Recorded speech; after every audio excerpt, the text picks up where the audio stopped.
Bueno, un gusto, hermanos, en saludarles, pastores y todos los hermanos que están escuchando y viendo desde distintos lugares del mundo. Un placer compartir nuevamente con ustedes. El tema que se me ha pedido ahora es hablar de los eventos finales, pero en la epístola a los hebreos. En realidad no es una epístola, sino que es un sermón, diríamos, en el sermón a los hebreos. Vamos a avanzar. Mostraremos algunas declaraciones de algunos ex pastores adventistas que ellos justamente cuestionaron la doctrina adventista del santuario y de los eventos finales, partiendo desde Hebreos. Hebreos fue, digamos, el libro que los hizo cuestionar toda la escatología adventista. En otras palabras, todo lo que nosotros enseñamos acerca de los eventos finales, pareciera que cuando lo enfrentamos con este sermón, este libro a los hebreos, pareciera que es como la prueba de fuego. Y tengo aquí a tres pastores que curiosamente son australianos los tres. Los tres fueron grandes teólogos adventistas de distintas épocas. El primero de ellos, William Fletcher, que vivió entre 1879 y 1947, dijo, o más bien él no aceptaba que Cristo había transferido nuestros pecados al santuario celestial cuando ascendió, siguiendo el tipo del santuario terrenal. Para él Cristo no hizo transferencia, sino que hizo remisión. Él dice, pero si Cristo no entró al santuario a llevar pecados, Él entró al santuario justamente para redimir del pecado. Y continúa diciendo, y aparecerá por segunda vez sin relación con el pecado, citando Hebreos 9:28, por lo cual sería incorrecto pensar que Cristo saldrá del lugar santísimo al final, ¿verdad?, del tiempo de gracia, en su venida, cargando todavía pecados para transferirlos sobre Satanás en el milenio, que sería, digamos, el cumplimiento de Azazel. Si Hebreos dice que Él vendrá sin relación con el pecado, ¿por qué entonces pensamos que Él todavía va a traer pecados para colocarlos sobre el verdadero responsable? La respuesta que se le dio en Australia en ese tiempo, a fines del siglo XIX, principios del siglo XX, fue muy interesante y fue la base de la tesis doctoral del doctor Félix Cortés.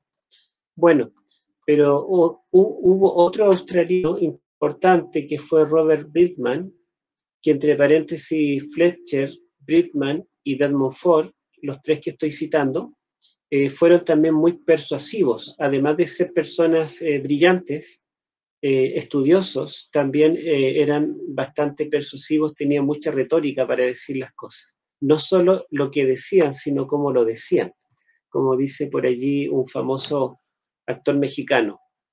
Bueno, Robert Bridgman, dentro de otras cosas, decía que en Hebreos la expiación del pecado fue completa en la cruz.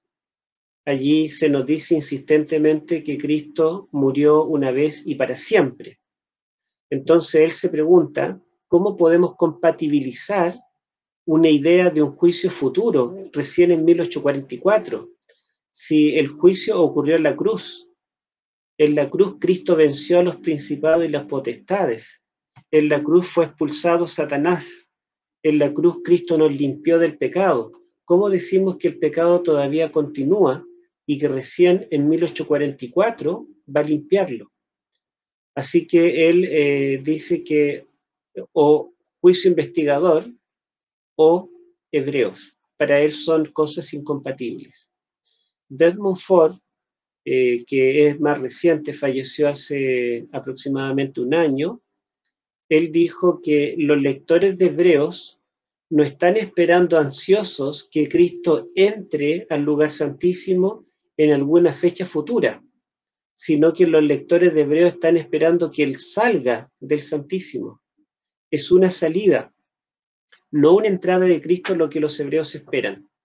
Entonces, afirma aquí Desmond Ford que no es posible que Pablo o el autor de Hebreo haya escrito a los lectores del primer siglo diciéndoles, miren, falta mucho, faltan milenios para que Cristo entre al lugar santísimo, sino que es lo que le está diciendo, anímense porque ya entró al lugar santísimo.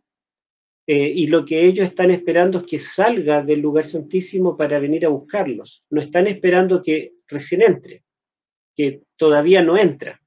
Eso es lo que dice de Montfort, entre otras cosas. Cuando él, digamos, se opuso a la doctrina del santuario, principalmente con Daniel, con Apocalipsis, él confesó en una entrevista que la duda partió de él justamente con su estudio del sermón de los hebreos.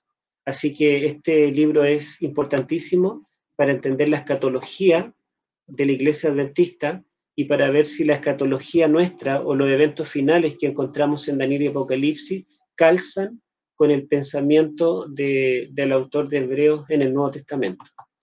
Bueno, vamos a ver algunos aspectos literarios que son bastante complejos acá, pero veremos esto porque la verdad es que es trascendental.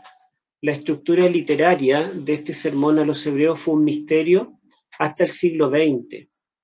Y recién, en el siglo XX, un famoso erudito católico, bueno, se me olvidó en este momento, descubrió la estructura literaria, Albert Vanois. Albert Vanois descubre en su tesis doctoral, en su estudio en la Universidad Pontificia Gregoriana del Vaticano, la estructura, y fue el gran descubrimiento de la historia. El descubrimiento del siglo XX en teología fue justamente la estructura literaria de Hebreos, y de allí han edificado todos los teólogos católicos, protestantes, adventistas incluidos. El doctor William Johnson, que fue uno de los más expertos en hebreo, justamente explotó mucho la estructura que descubrió este teólogo católico Albert Vanois. Bueno, la estructura que la tenemos aquí, la estructura completa, Vanois, con Darrical, ya casi al final de su vida, publicó esta estructura de Hebreos en 7 partes, que lo estamos mostrando ahora. Una introducción, una conclusión y un cuerpo que forma un quiasmo. La primera sección habla de la iglesia y también la última. En la segunda sección, perdón, la primera sección es una sección escatológica justamente, y también la última sección. La segunda es de la iglesia y la penúltima, y el centro es el sacrificio. Eso es lo que dice Vanois. Pero esto es macro, porque él la verdad es que descubre muchos detalles interesantes que son impactantes.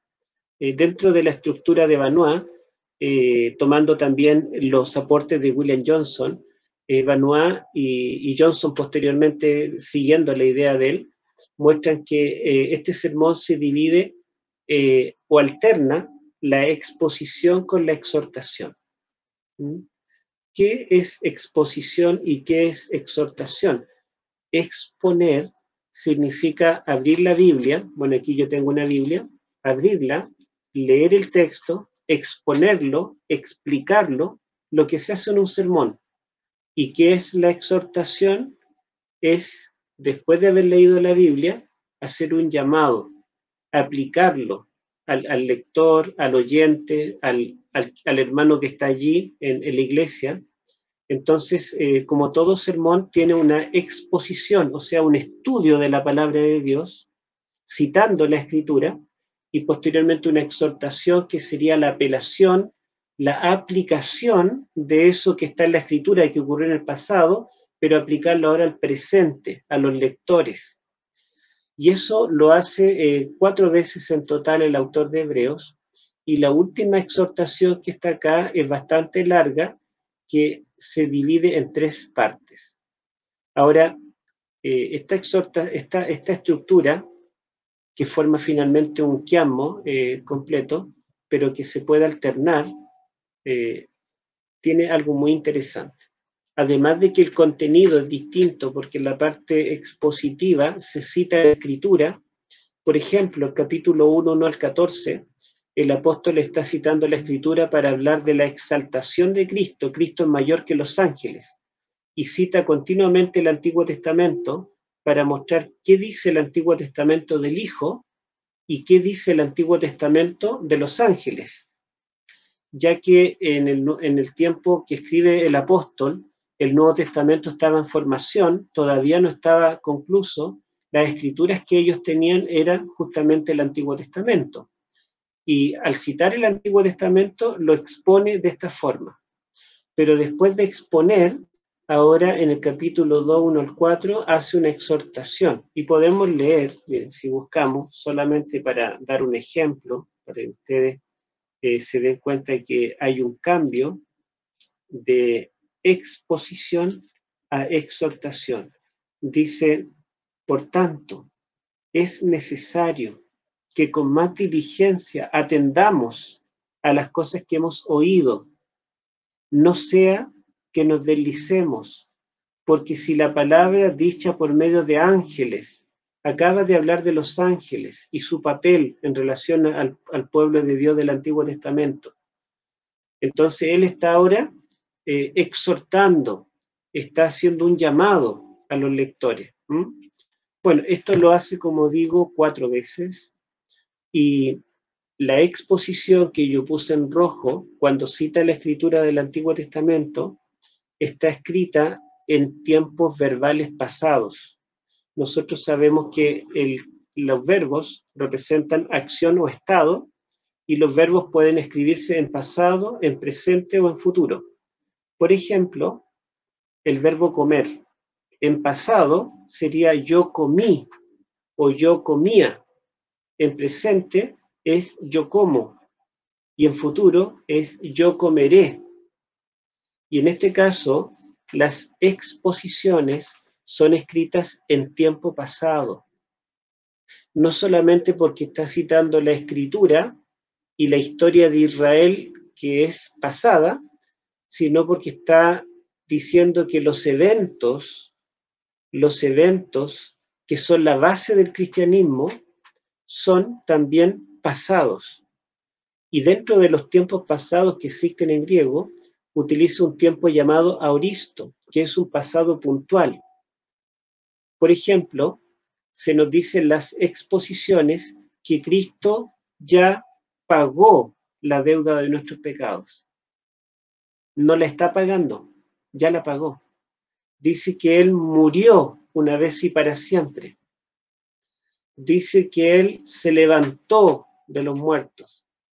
Dice que Él se sentó a la diestra de la majestad de los cielos. Todo eso, todo lo que describe en la exposición está en tiempo pasado y principalmente en aoristo, que es un pasado puntual, un pasado consumado, completado, que no da lugar para el futuro. El aoristo es un pasado puntual y completo. Por lo tanto, la obra de Cristo para nuestra salvación está completada, consumada, aparentemente. Pero las exhortaciones, en vez de estar en pasado, están en presente o en futuro, en esos 2 tiempos verbales. ¿Sí?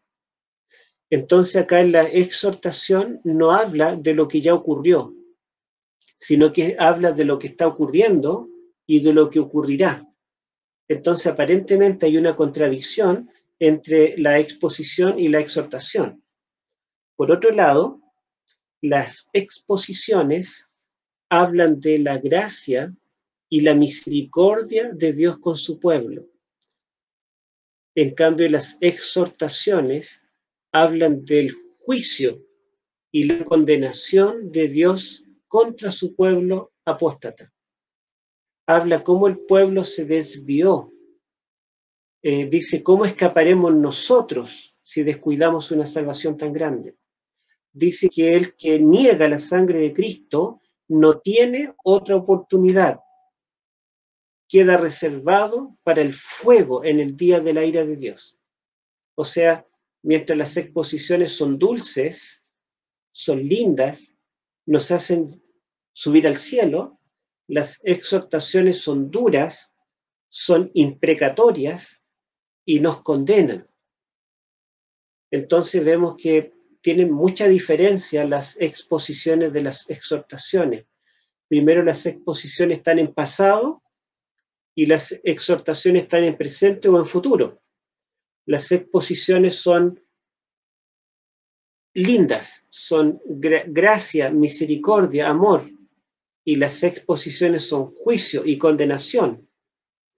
Por otro lado, nosotros vemos que de estos dos opuestos dentro de un mismo sermón, que no son tan opuestos porque si recordamos la diapositiva anterior forman todo una unidad armónica, pero cuando nos detenemos en esta diapositiva que nos muestra que hay exposiciones y exhortaciones, nosotros podemos ver que han salido dos tendencias dentro de nuestra iglesia y dentro del cristianismo en general.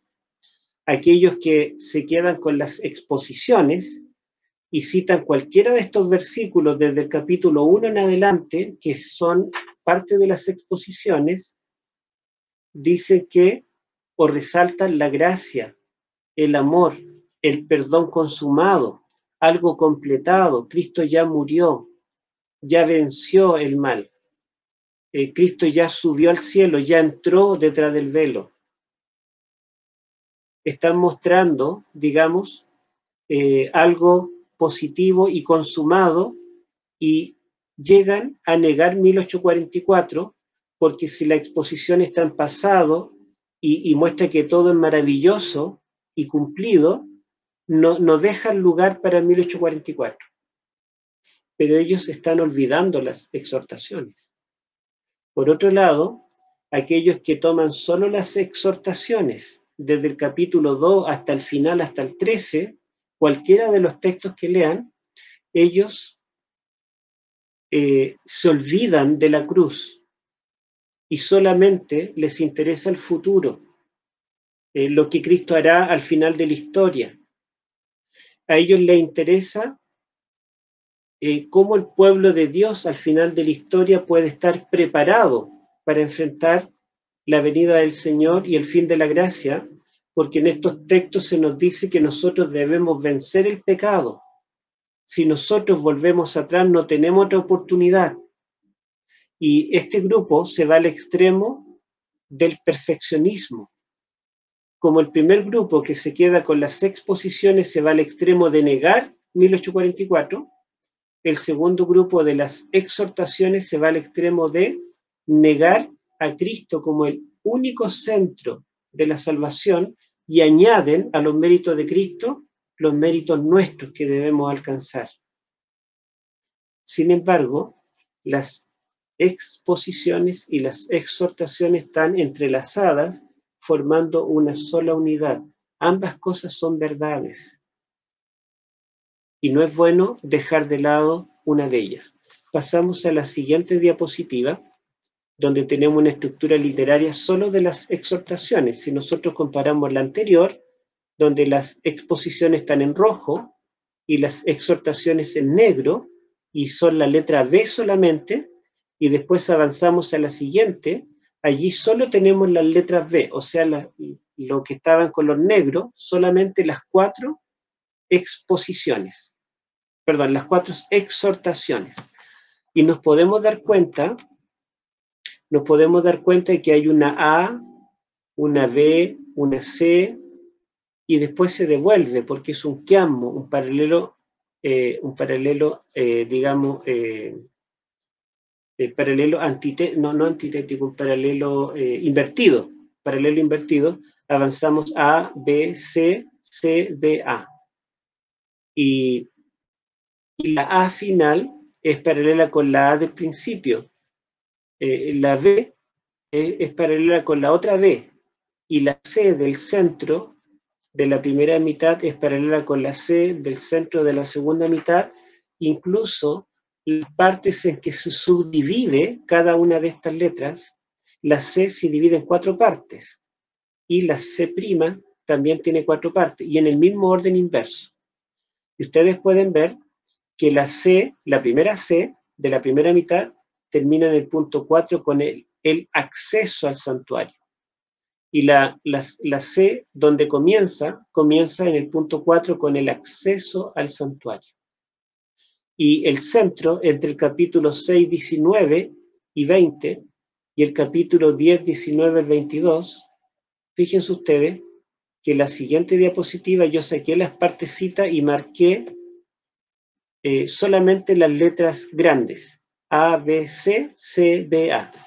Y tenemos que la primera parte, y avanzamos una diapositiva más todavía, y yo tengo ahí una línea roja al medio, donde separo las dos mitades de las exhortaciones, y coloco en rojo el último versículo de la primera parte y el primer versículo de la última. Me gustaría que lo leyéramos. Y mientras buscamos en la Biblia, podemos ver que entre el 6:20 y el 10:19 tenemos el capítulo 7 al 10:18. ¿Sí? Eso lo vamos a mencionar después. Me gustaría, no sé si el pastor Jiménez puede leer. Si no tiene audio o algo así, puedo leer yo. Parece que no tiene la posibilidad de intervenir. Bueno, vamos a buscar en Hebreos. Ya, a ver, pastor, si me puede ayudar con el capítulo 6, 19 y 20. 6, 19 y 20. La cual tenemos como segura y firme ancla del alma y que penetra hasta dentro del velo, donde Jesús entró por nosotros como precursor, hecho sumo sacerdote para siempre, según el orden de Melquisedec. Gracias. Entonces ya está hablando de la inauguración del ministerio sumo sacerdotal de Cristo, que dice que fue hecha incluso con un juramento de parte de Dios, y esta verdad la tenemos como segura, me ancla del alma, que penetra hasta dentro del velo, donde Cristo entró por nosotros como precursor. Miren qué metáfora más interesante. ¿Cuándo ocupamos un ancla? Justamente cuando hay una tormenta. En medio de la tormenta que el barco puede darse vuelta, es cuando se tiran las anclas para anclarlos a la parte más profunda del océano, donde hay rocas, donde las anclas pueden agarrarse de algo firme y las tormentas pueden sacudir el barco, pero el barco no se hundirá.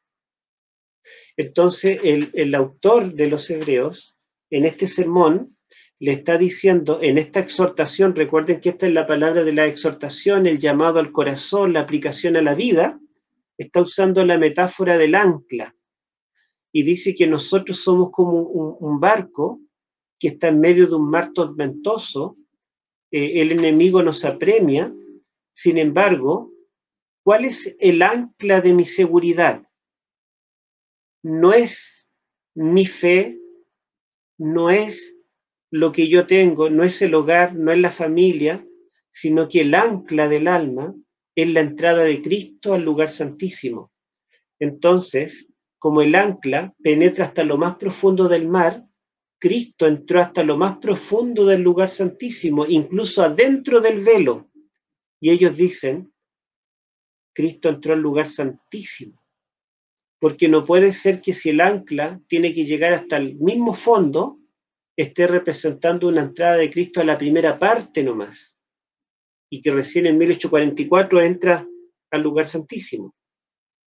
Veamos entonces el otro texto que yo puse en rojo, que es el capítulo 10.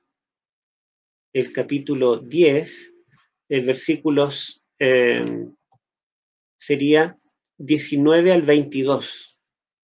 19 al 22. A ver, voy a pedirle al pastor Jiménez si me ayuda también con estos versos, 10, 19 al 22. Así que, hermanos, tenemos libertad para entrar en el lugar santísimo por la sangre de Jesucristo, por el camino nuevo y vivo que Él nos abrió a través del velo, esto es, de su carne. También tenemos un gran sacerdote sobre la casa de Dios. Acerquémonos pues con corazón sincero, en plena certidumbre de fe, purificados los corazones de mala conciencia y lavados los cuerpos con agua pura. Gracias. Si ustedes se dan cuenta, allí también en el capítulo 10, 19 al 22, también repite la idea de que Cristo entró, aquí lo traduce lugar santísimo, pero la palabra griega tajaya significa santuario, y donde dice que, capítulo 10 lo voy a buscar para tenerlo acá, dice que nosotros podemos entrar al santuario por la sangre de Jesucristo, por el camino nuevo y vivo que Él nos abrió a través del velo, esto es, a través de su carne.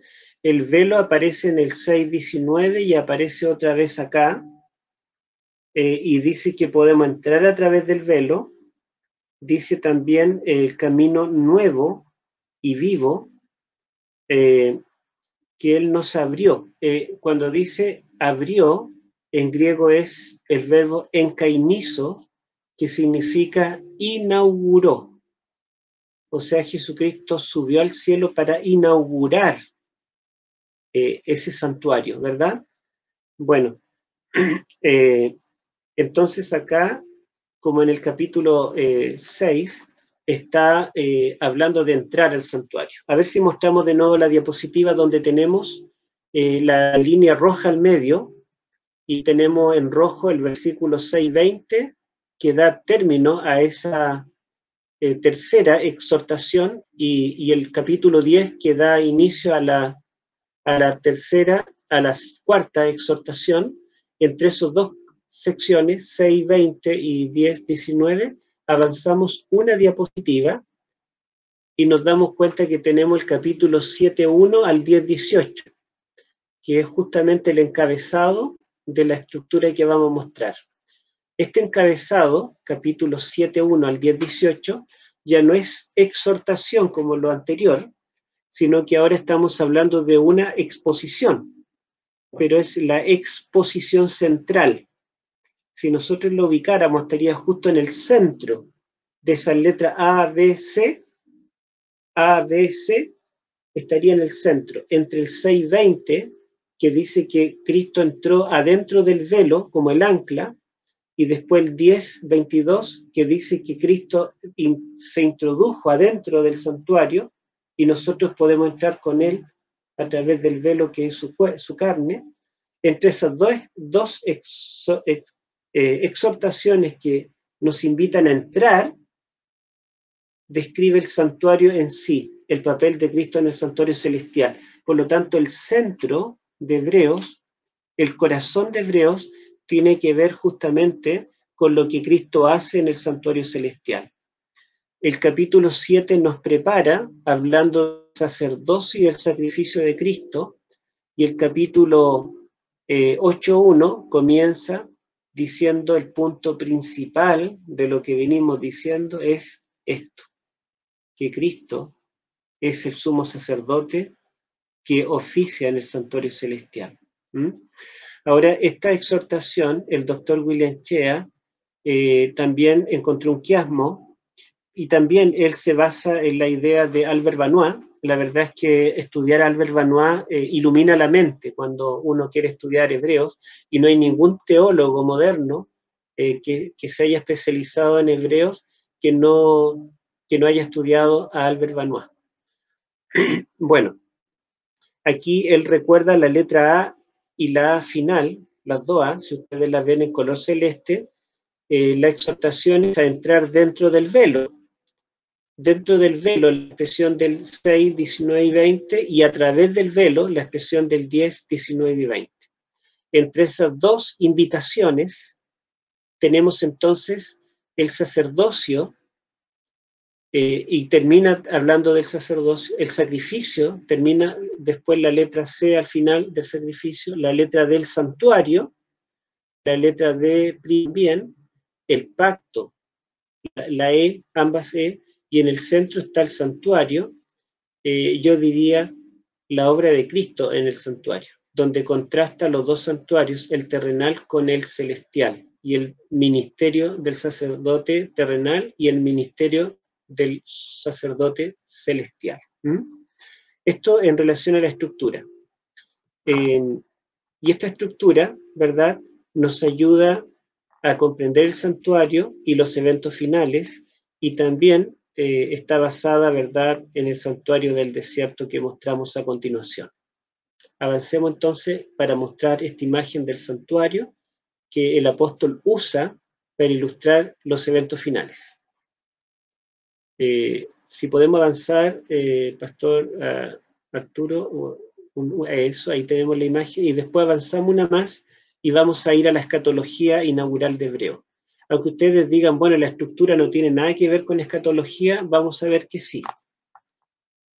Avancemos una más.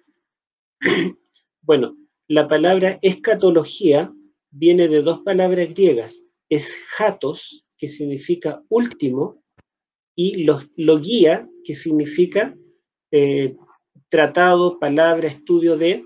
Entonces la escatología es el estudio de lo último, de los eventos finales. Y justamente Hebreos comienza en el capítulo 1, versículo 1 y 2, usando esta palabra. Aquí dice en rojo, que ustedes la pueden ver, dice, bueno, aquí está destacado en mayúscula, ¿verdad? Pero está en letras blancas, pero está destacado. Dice, Eshatu ton gemerón tuton, que significa en el último de estos días, o en lo último de estos días. ¿Sí?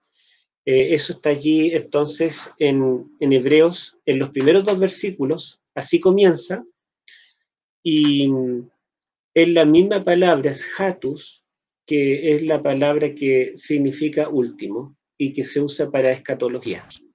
Y está en contraste con la otra palabra que está resaltada, que es palai, en la misma diapositiva. La palabra palai es un adverbio que viene de palaios, antiguo o viejo, y palai significa como adverbio antiguamente o de antiguo. Esto dice que Dios habló a nuestros padres muchas veces, en muchas partes, en muchas maneras, antiguamente, ¿verdad? Por los profetas. En estos últimos días nos ha hablado por el Hijo. Entonces hay un contraste entre lo antiguo con los eschatos, la escatología. Según el autor de este sermón, la escatología entonces comienza cuando Cristo viene en su primera venida. Antiguamente, Dios habló a través de los profetas. En el eschato, en el eschatón, o en el tiempo escatológico, el Señor nos ha hablado por el Hijo. Y el verbo hablar está en pasado, en aoristo. Dios nos ha hablado. Cristo ya vino, predicó, ya nos habló. Por lo tanto, la escatología pareciera consumada, ¿sí? La escatología no es algo que deba esperar a 1844 o a 1798 o a la segunda venida. La escatología comienza con la primera venida de Cristo. Eso nos dice aquí el autor. Ahora, esta frase, epeshatu ton gemerón tuton, que significa en los últimos días, es una traducción de una frase hebrea que está más abajo en la misma diapositiva. Se escribe de izquierda a derecha en este caso, y es Be'aharit Hayamim. Esta frase Be'aharit Hayamim significa lo mismo en el fin de los días, y se utiliza de dos formas en el Antiguo Testamento. Solo aparece 13 veces en total. Significa un tiempo futuro que va a comenzar pronto y que es abarcante, pero es futuro. Un futuro cercano que abarca una historia larga. Allí tenemos los textos. Pero también se utiliza en una forma especial para designar la era mesiánica.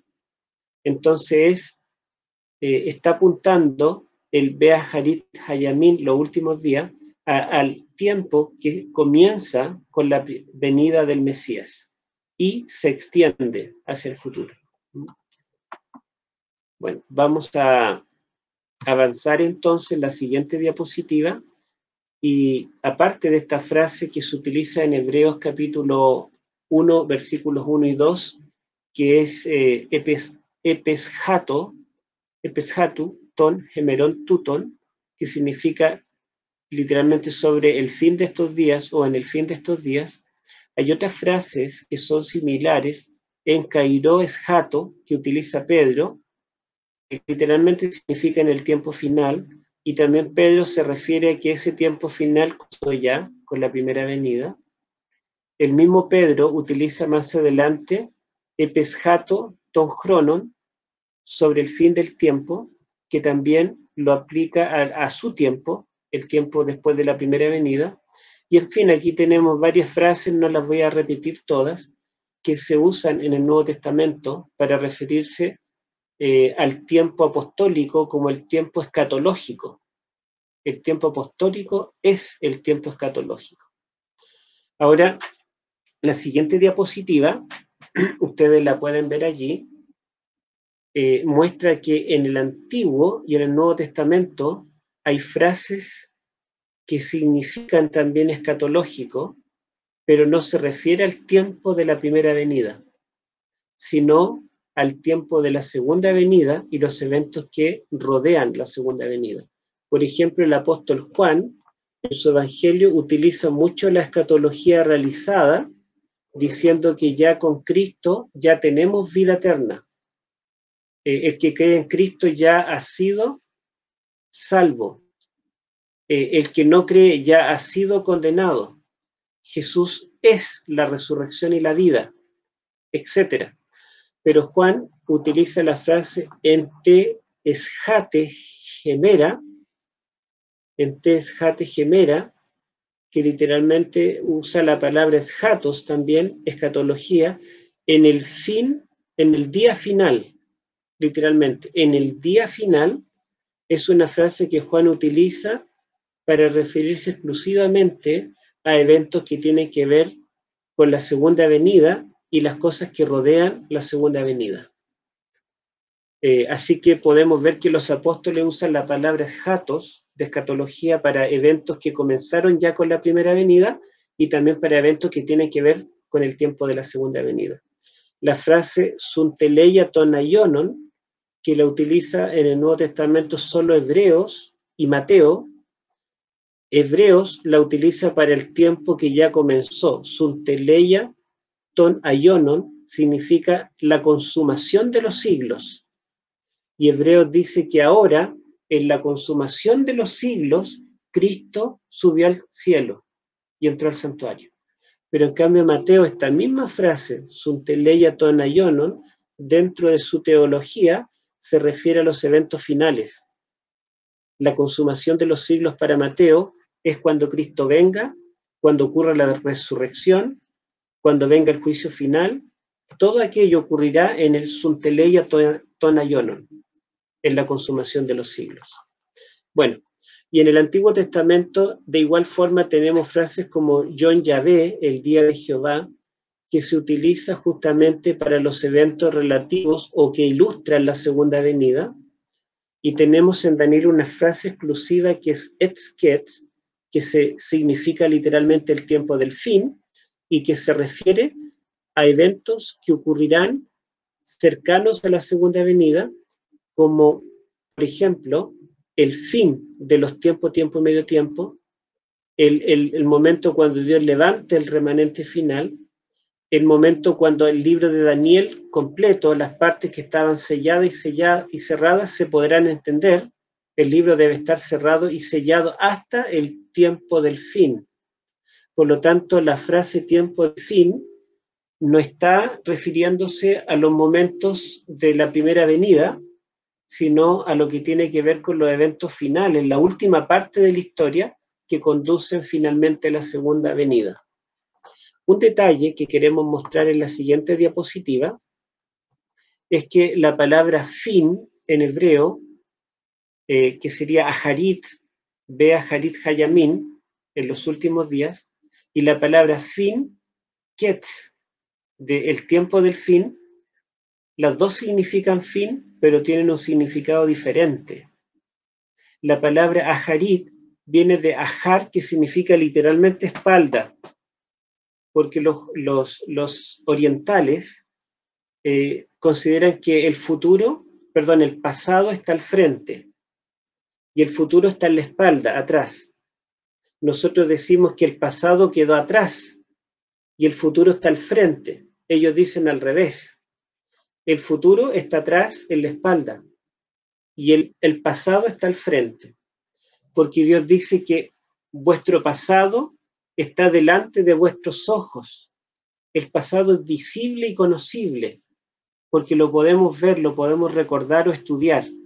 Pero en cambio el futuro no lo podemos conocer, por lo tanto está a nuestras espaldas, porque atrás tenemos el punto ciego, ya que tenemos una vista, digamos, binocular, en la cual podemos mirar hacia adelante y un poco hacia los lados, pero atrás no vemos.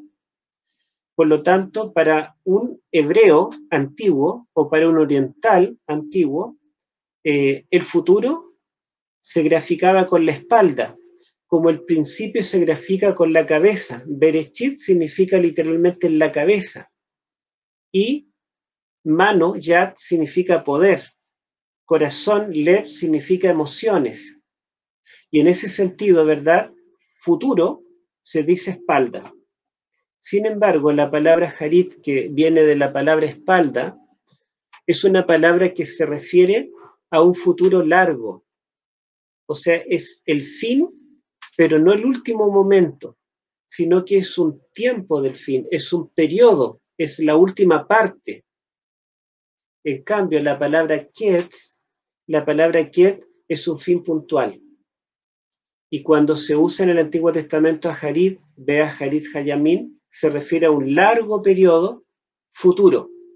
Pero cuando se utiliza la palabra ket, se refiere a un periodo puntual, o cuando se califica con la palabra tiempo, et ket, significa tiempo del fin, pero solamente la última parte de la historia del mundo. Desde 1798 hasta la Segunda Venida. Bueno, eso es lo que queríamos aclarar, y allí tenemos los textos que respaldan todo esto. ¿Sí? Vamos a avanzar entonces una diapositiva y tendríamos la cronología de la salvación en la siguiente diapositiva, donde ustedes pueden ver que la cruz inaugura los postreros días.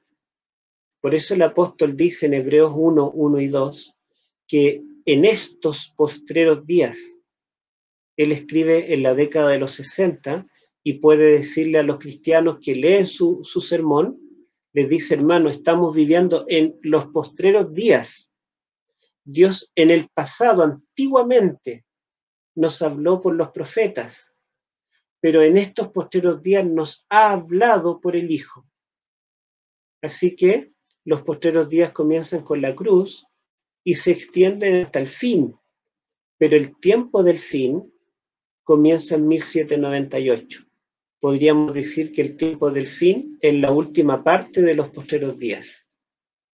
Está dentro de los postreros días, pero no abarca la misma cantidad de tiempo. Vamos a avanzar.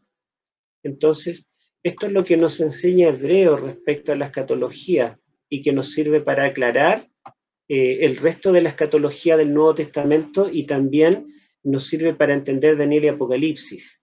Principalmente la escatología de Hebreos está basada en Daniel.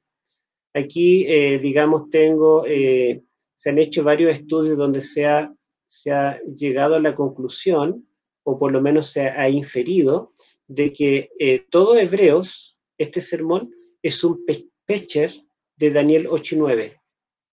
O sea, es una especie de reflexión a partir de Daniel 8 y 9. Daniel 8 anuncia la purificación del santuario. Y cuando nosotros vemos la estructura de Hebreos, finalmente nos lleva al punto en que dice que así como el santuario terrenal debía ser purificado, el celestial también es necesario que sea purificado. ¿Y dónde habla el Antiguo Testamento el santuario será purificado? En Daniel 8. Solamente que Daniel 8 y el fin de los 2300 días es puesto por el ángel Gabriel en el tiempo del fin. Leamos, por favor, Pastor Jiménez, Daniel 8, 17. Mientras yo apago aquí una estufa que tengo. Daniel 8, 17. Daniel 8, 17. Dice, vino luego, perdón, 8:17, ¿no? Vino luego cerca de donde yo estaba, y al venir me asusté y me postré sobre mi rostro. Pero él me dijo, entiende, hijo de hombre, que la visión es para el tiempo del fin. Gracias. Entonces la visión del capítulo 8 no se cumplirá a corto plazo, no apunta solo hasta la primera venida, sino que esa visión que concluye con la purificación del santuario es una visión que llega al tiempo del fin. ¿Sí? La frase exclusiva de Daniel, que es etzketz en hebreo, y que comienza desde 1798 en adelante. En cambio, el capítulo 9, el mismo ángel Gabriel dice, ahora he venido para explicarte. Y le dice que hay 70 semanas que están cortadas de este largo periodo que nos llevan a la primera venida del Mesías. Y hay mucha, y la terminología propia de las 70 semanas y de Daniel 8:14 están acá en hebreo desarrolladas. Voy a mencionar solo algunos ejemplos. Daniel 9, 24 al 27, que son las 70 semanas, dice que el Mesías lograría, con su muerte en la cruz, terminar con la prevaricación, poner fin al pecado y expiar la iniquidad. Esta frase, terminar la prevaricación, está allí en Hebreo 9:26. Las frases poner fin al pecado y expiar la iniquidad están en Hebreo 9:15. La frase traer la justicia perdurable está en Hebreos, también allí tenemos los textos. La frase sellar la visión y la profecía también lo tenemos en hebreo. Ungir el santo de los santos, o sea, inaugurarlo, lo tenemos en varias partes de Hebreos. Confirmará el pacto con muchos, lo tenemos en las dos secciones, ¿verdad? Que inmediatamente hacen de corchetes para el centro de Hebreos, ¿verdad? Que es el capítulo 8 y capítulo 10 principalmente, y se repite en el capítulo 9. Hará cesar el sacrificio y la ofrenda, lo tenemos en varias partes, particularmente el capítulo 10, el versículo 18, ¿verdad? Que con la muerte de Cristo en la cruz una vez para siempre cesaron los sacrificios y las ofrendas del santuario. Por lo tanto, ¿verdad? Hebreos no contradice a Daniel, al contrario, podemos decir que Hebreos es una interpretación escatológica del libro de Daniel. Sigamos viendo. Bueno, esto, digamos, lo coloco acá porque dijimos que Hebreos insiste en lo consumado, lo consumativo. Yo hice una diferencia, pero es para que ustedes puedan ver. Hebreos dice que habla de un presente consumativo. En el presente pareciera que está consumado. Es consumativo, pero no consumado. Y pongo ejemplos.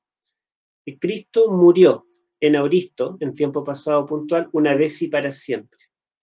Entró en Auristo, ya entró detrás del velo. Se sentó en Auristo a la diestra de la majestad. Se dan cuenta que es consumativo, pero aún no hemos entrado en el reposo. Los cristianos hebreos necesitaban acercarse al trono de la gracia para hallar misericordia y alcanzar gracia para el oportuno socorro. Cristo intercede por ellos continuamente. Necesita interceder por ellos. Si Cristo ya acabó con el pecado en la cruz, ¿por qué tiene que interceder por ellos? Si Cristo ya los libró del pecado, ¿por qué necesitan acercarse al trono de la gracia? Si Cristo ya dio la victoria, ¿por qué todavía no hay un reposo para el pueblo de Dios? Ahora, en los capítulos 11, ¿verdad? Y 12 se desarrolla el tema de la fe. Dice que la fe es la certeza de lo que se espera. En otras palabras, la vida de la iglesia cristiana es una vida de fe, de algo que se espera, que no ha llegado. Bueno, no es que ya todo está consumado, no. Nosotros tenemos que vivir por fe y anhelar aquella ciudad cuyo arquitecto y constructor es Dios. ¿Por qué anhelar? Porque todavía no llega. Ellos tienen una carrera que correr y un pecado que los asedia. Corramos con paciencia la carrera que tenemos por delante, puesto los ojos en Jesús, el autor y consumador de la fe, y despojémonos del pecado que nos asedia. Entonces pregunto, ¿los cristianos hebreos, gracias a la cruz, estaban libres del pecado? ¿No tenían ninguna carrera que correr porque ya Cristo había ganado la carrera? El apóstol dice que ya Cristo murió, ya entró, ya se sentó, pero dice que los cristianos tenemos una carrera por delante y el pecado nos asedia continuamente. De manera que hay una consumación, pero también hay algo no consumado. Miren, yo hice un dibujo así muy primitivo.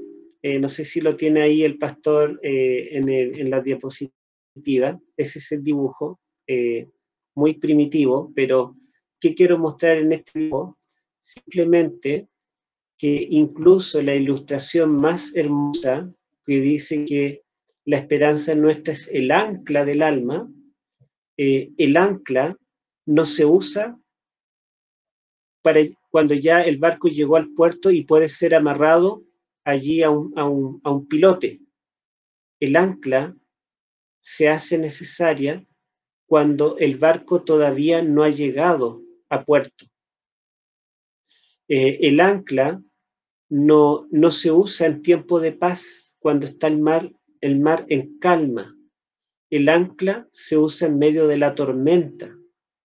Por lo tanto, cuando dice que Cristo ya entró al santuario celestial y penetró hasta dentro del velo y esa es el ancla del alma, no está diciendo que está todo ya terminado.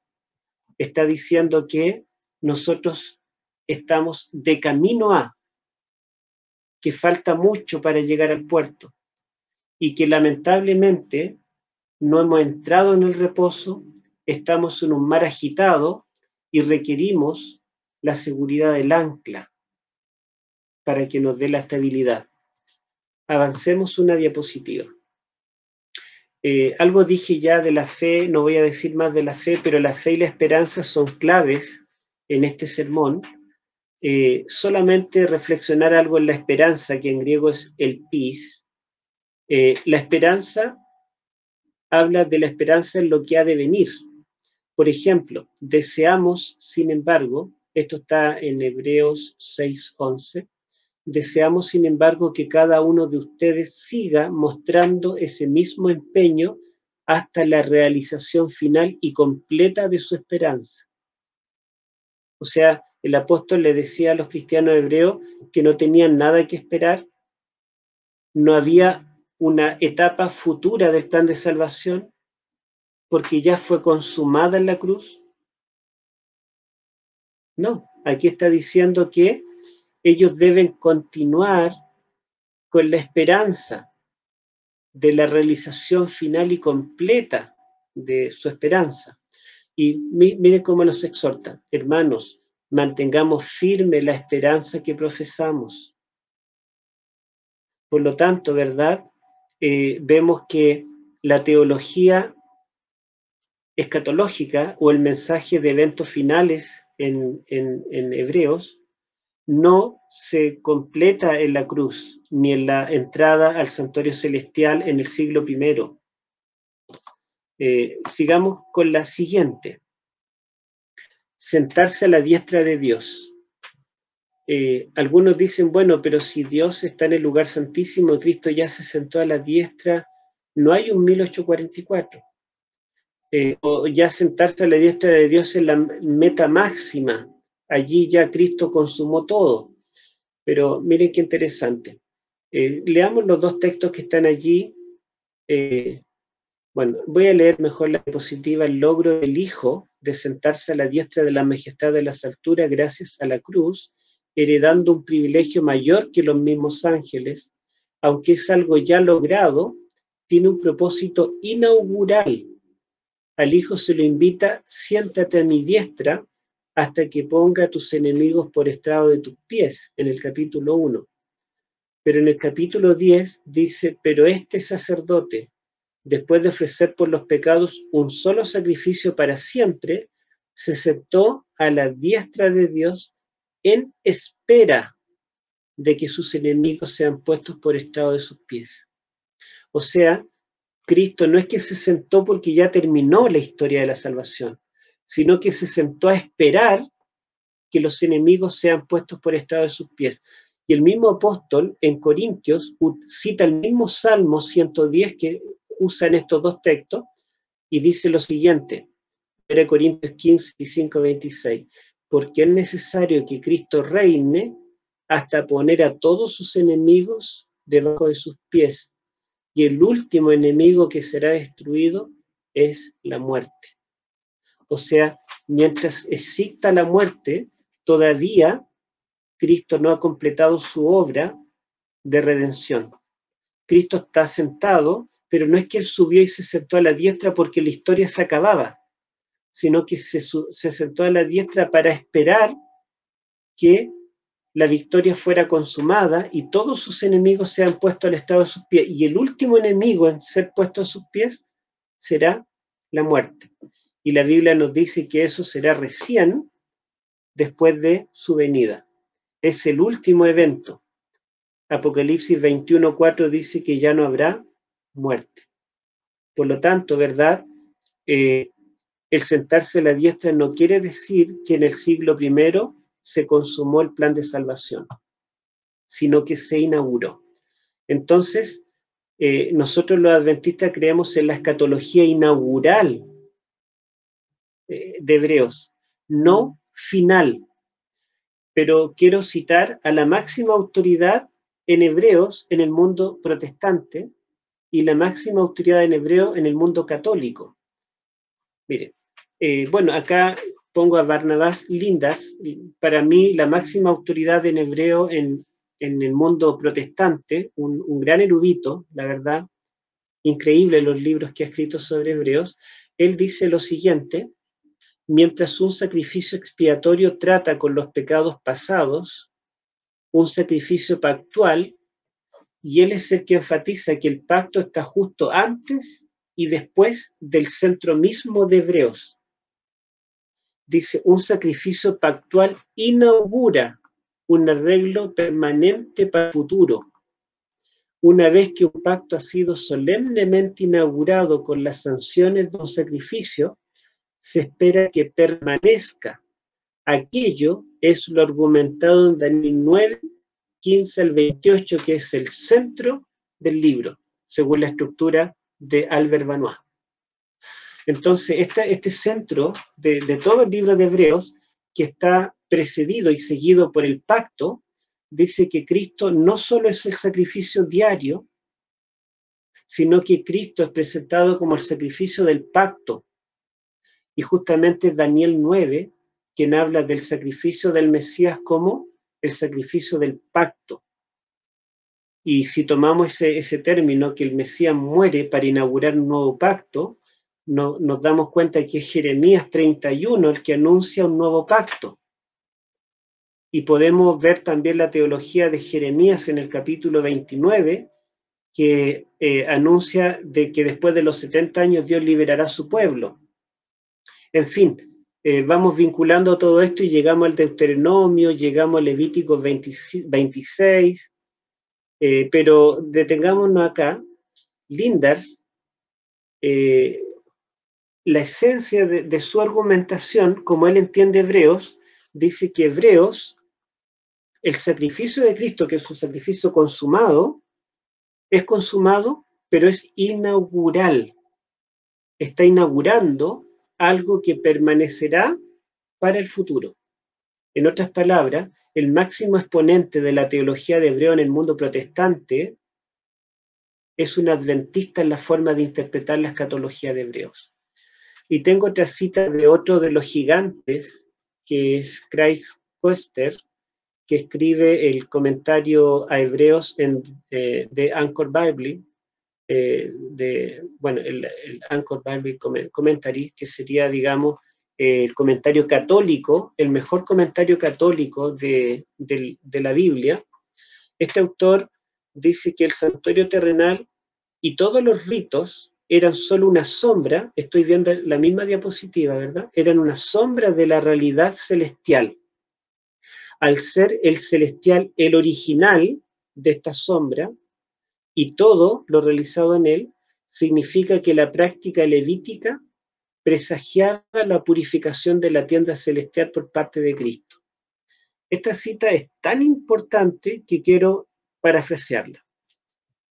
Nosotros muchas veces pensamos que debido a que el ritual del santuario del Antiguo Testamento en el Pentateuco tenía un momento climático al final del año, en el día de la expiación, entonces el santuario celestial debe seguir este patrón. Y tomamos como modelo el santuario terrenal para entender el santuario celestial. Craig Koester nos dice, no, es al revés. No es que el celestial sea una copia que está imitando al terrenal. El celestial es el original. El santuario celestial es anterior al terrenal. El terrenal fue hecho de acuerdo al modelo que se le mostró en el monte. Por lo tanto, no solo el edificio es una copia de ese original, sino que el ritual es una copia de ese original. Dios tenía planificado que la historia del pecado terminaría en el cielo, con la purificación del santuario celestial al fin de la historia. Y eso Dios lo quiso ilustrar a través del ceremonial del santuario, que tenía una purificación al final del año. Por lo tanto, ¿verdad? Significa, leo sus palabras, que la práctica levítica presagiaba la purificación de la tienda celestial por parte de Cristo. Entonces, ¿somos los únicos que creemos que el santuario celestial debe ser purificado? La verdad es que no, ¿cierto? Estamos citando a los mejores exponentes de la teología de Hebreos y están llegando a nuestras mismas conclusiones. Veamos entonces la siguiente diapositiva. El autor de Hebreos no niega los eventos télicos o los eventos finales, digamos, escatológicos. Él tiene claro que el Señor juzgará a su pueblo. O sea, el que él diga que Cristo ya murió por nosotros, una vez para siempre, que él ya se sentó a la diestra de la majestad, que ya entró detrás del velo, ¿significa que no habrá un juicio futuro para el pueblo de Dios? No, él dice claramente, el Señor juzgará a su pueblo en tiempo futuro. ¿Se dan cuenta? Nos dice el Señor ya juzgó. Él dice el Señor juzgará. Y dice también, el que ha de venir, vendrá y no tardará. Para el autor de Hebreos, la segunda venida, ¿era su esperanza, su gran esperanza? ¿Era el autor de Hebreos un adventista que anhelaba que el Señor venga? ¿O ya todo había quedado consumado con la primera venida? Él cree en un juicio final, un juicio que afectará al pueblo de Dios, y cree también en una segunda venida. Y hay algo interesante, el tema del juicio futuro no es ajeno ni accidental en hebreo, sino que es recurrente. George Rice divide Hebreos en 5 unidades, y cada unidad se compone de 3 elementos idénticos, donde el tercero climático de cada una de las 5 unidades es un juicio. Cada unidad de Hebreos termina con un juicio. Entonces, fíjense que el tema del juicio es esencial y estructural en Hebreos. Pregunto, ¿el juicio investigador de 1844 es ajeno a Hebreos? ¿Hebreos nos dice que el juicio es algo pasado que ocurrió en la cruz? No. Y tenemos esta diapositiva para mostrar los 2 eones, la que viene. La palabra eón significa siglos, literalmente, pero en realidad se utiliza para referirse a una era. Se podría hablar de las 2 eras, la antigua era, la nueva era, pero vamos a usar esta palabra que se utiliza más en teología, el antiguo eón y el nuevo eón.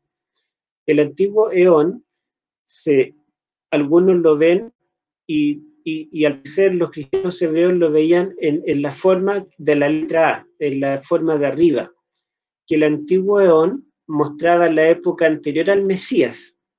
Cuando viniera el Mesías, inauguraría un nuevo eón donde todo sería paz y felicidad, y el mal acabaría para siempre. Y el pueblo de Dios reinaría supremo. ¿Se acuerdan cuando los discípulos le preguntaron a Jesús, Señor, ¿ahora inaugurarás el reino? Y Jesús le dice, no os toca a vosotros saber los tiempos ni las edades que mi Padre ha puesto en su sola potestad. Pero si Cristo ya vino y ya murió, ahora tiene que reinar. No, todavía no. Esta forma no es la correcta y el apóstol lo aclara. La letra B representa los eones como los ve el autor de Hebreos. Fíjense que tenemos 2 hitos históricos, la primera venida y la segunda venida. El antiguo eón continúa hasta la segunda venida. Con la segunda venida, Cristo terminará definitivamente con el antiguo eón.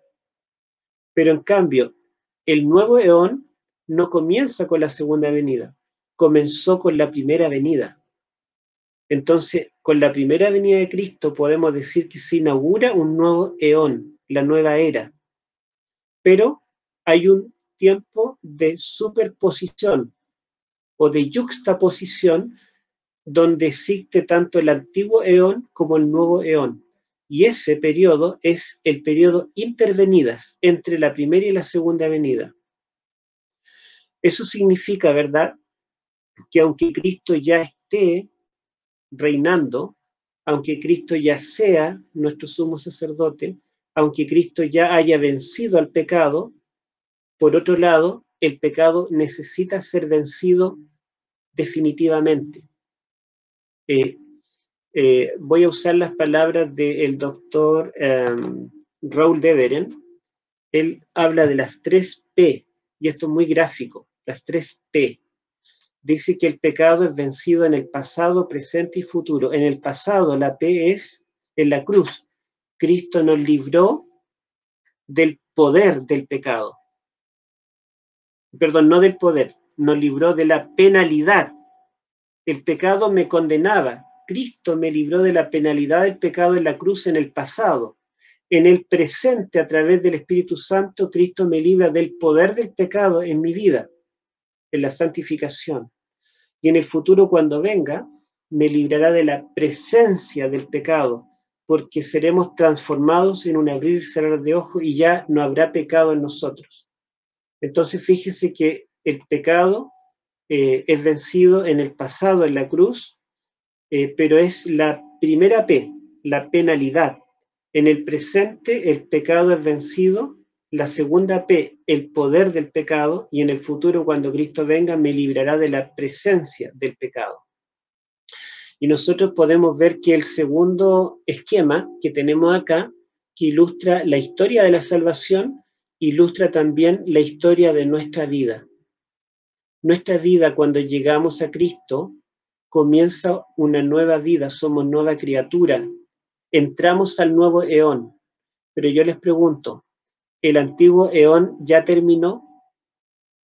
¿Podemos decir que ya no hay pecado en nosotros que nos asedie? No, el tiempo de la vida cristiana, nuestra experiencia, es un tiempo de yuxtaposición de los dos eones. El antiguo hombre todavía vive en nosotros. No reina, pero todavía está vivo. Y estamos en un nuevo eón donde el que reina en nuestra vida es Cristo, pero el antiguo hombre todavía está vivo hasta la segunda venida. Vamos a pasar a la siguiente diapositiva, donde tenemos allí la ventana que nos ilustra el santuario.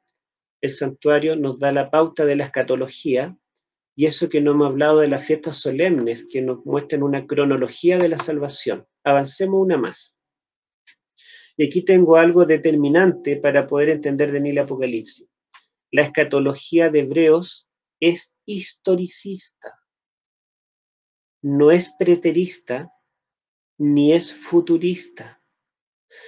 Cuando algunos dicen que todo Hebreos nos está hablando del pasado, de lo que Cristo ya logró, que ya murió, ya ascendió, ya se sentó, ya triunfó, sería una interpretación preterista de Hebreos.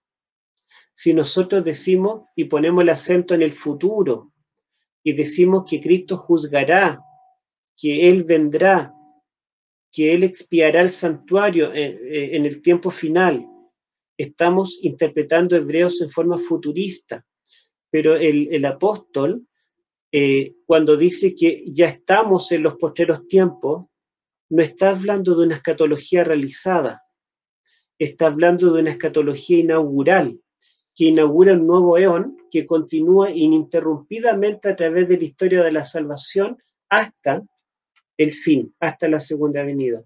Por lo tanto, la escatología de Hebreos es historicista, que tiene un punto de inauguración, una continuidad histórica ininterrumpida y un final feliz.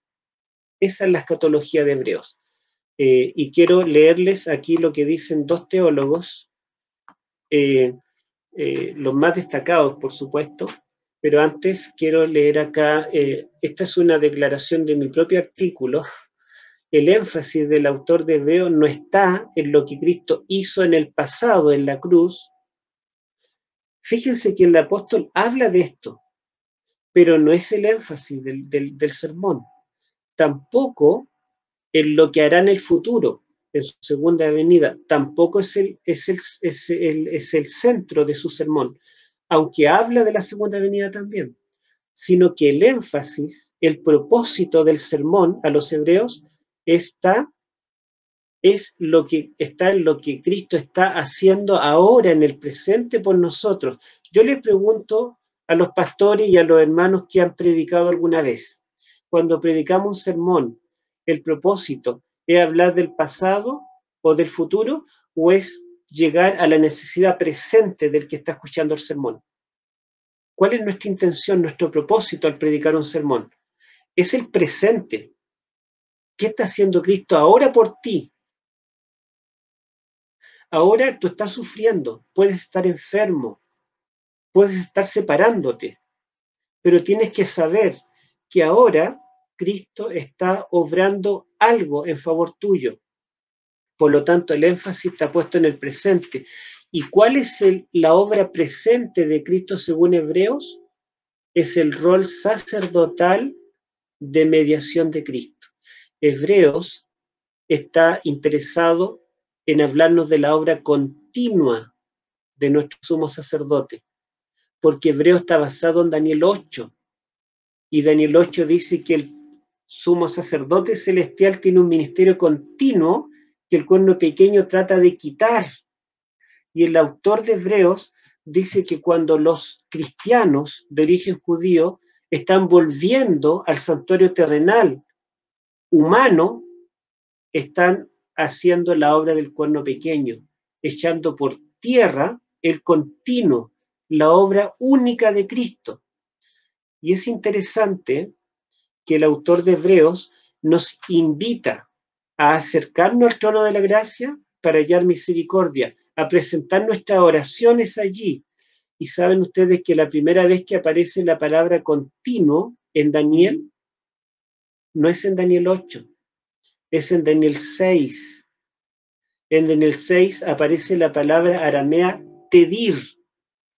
Y tedir significa exactamente lo mismo que tamid en hebreo. Y se utiliza cuando habla de que Daniel ora en forma continua. El continuo iba a ser interrumpido por el decreto de muerte. Pero Daniel no interrumpió su oración continua. Él oraba con las ventanas hacia Jerusalén, donde estaba el templo, donde se realizaba la intercesión continua. Por lo tanto, Daniel entiende que el continuo tiene que ver con la obra del sumo sacerdote en el lugar santo del santuario, a donde está dirigida la oración, porque los salmos vinculan la oración continua con el incienso continuo que quemaba el sumo sacerdote en el altar del incienso.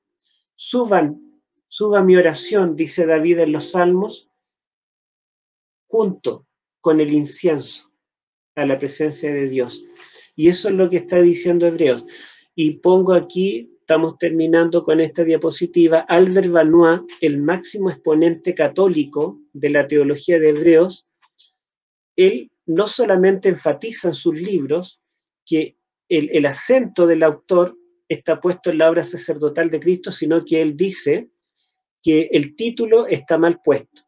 En vez de carta a los hebreos, él dice debiéramos llamarle predicación sobre el sacerdocio de Cristo. Dice, y si queremos ser más breves, debiéramos llamarle sermón sacerdotal. Porque Hebreos, según Albert Benoit, no está queriendo apuntar el sacrificio pasado ni la venida futura, sino que está queriendo apuntar a la obra sacerdotal presente de Cristo. Y cito otra vez a Barnabas Lindars, el máximo exponente protestante de Hebreos. Él concluye lo siguiente. Dice, esto da la más fuerte indicación que la obra sacerdotal de Jesús es el corazón de la doctrina de nuestro autor y el asunto crucial en la situación que él está intentando remediar. ¿Cuál es, según los mejores exponentes católicos y protestantes, el corazón de la teología de Hebreos? Lo que Cristo está haciendo ahora en el santuario celestial, en el tiempo de los autores, en el tiempo del autor y en el tiempo nuestro, que Cristo intercede por ti. Y Jesucristo, en Juan capítulo 14, cuando Él se despide, dice, en la casa de mi Padre muchas moradas hay. La casa de mi Padre es una expresión que aparece 2 veces en el Nuevo Testamento. Al comienzo del ministerio de Cristo y al final. Al comienzo, en el capítulo 2, Él purifica el templo y dice que ellos han querido convertir la casa de mi Padre en cueva de ladrones. Entonces, para Jesús, la casa de mi Padre es el templo, el santuario. Y al final de su ministerio dice, yo me voy a la casa de mi Padre que está en el cielo y voy a preparar lugar para ustedes. Y le dice, yo soy el camino, la verdad y la vida, y nadie llega al Padre sino por mí. Él es el sumo sacerdote. Y dice, cada vez que oren en mi nombre, y yo lo daré. Por lo tanto, Jesucristo realiza una obra sacerdotal de mediación única. Debemos orar al Padre en el nombre del Hijo, porque es el Hijo el que presenta su sangre en forma continua. La oración, que es practicada por cristianos, judíos y todas las religiones orientales, la oración no tiene valor, no es oído por el Dios verdadero, sino es a través de la obra de Cristo. Eso es lo que nos dice Hebreos. Esa es la escatología de Hebreos. Por lo tanto, cuando él habla de que está viviendo los postreros días, está diciendo que los postreros días se están inaugurando, pero tiene una continuidad en la obra sacerdotal de Cristo y tendrá una parte final cuando Él purifique el santuario celestial y venga en su segunda venida para buscarnos. Que Dios les bendiga. Gracias, Pastor Jiménez, por invitarme. Espero que haya quedado medianamente claro.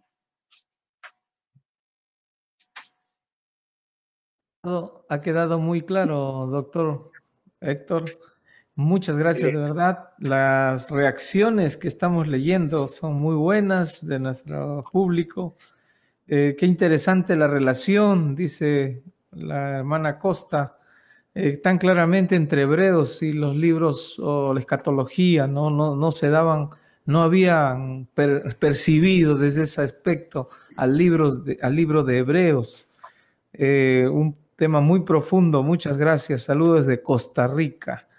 Y así, ¿no? Saludos. Hay una Amén. interesante manera que al final, doctor, usted está hablando, y acá hay una pregunta casi relacionada. ¿El santuario en el cielo es como nosotros lo hemos visto en las imágenes, así como está, con la carpa, con todos los ambientes así que se delinean ahí en la Torá, cómo se construyó?